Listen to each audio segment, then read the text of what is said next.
And Bridget, right now, evacuations are underway after a wildfire breaks out in Bastrop County, Texas.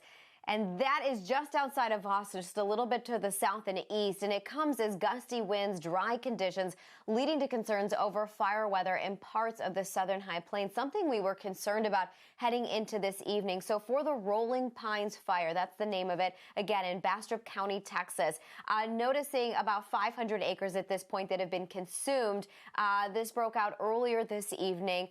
They're saying cause, as of now, human-caused, which could encompass many things. So that investigation will unfold in the coming days. But as you continue to see, one of the big contributors, again, has been the very dry conditions, the very low relative humidity out there, and just the wind as well. So that's what's been contributing to this, and we've seen photographs on Twitter, really of the smoke really billowing out of that area. And anytime you have those conditions, especially the wind, doesn't matter the direction, it is going to really fuel and spread this fire in an aggressive manner. So that's what we've been keeping an eye on. Again, a wildfire threatening homes in Bastrop County. We do know airplanes have been out trying to drop water as well as fire retardant to protect any homes and buildings in the area, as well as reduce the spread of it. This is that relative humidity, talking about that in through Wednesday, and noticing it stays quite low in through much of Texas and through the Panhandle, even noticing it as low in Oklahoma. So these areas have been under some fire concerns.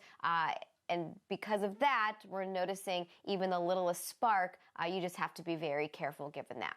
I'm Amy Freeze. Welcome to Fox Weather's YouTube page. We have more great videos on the way, so make sure to subscribe to stay updated on all things weather.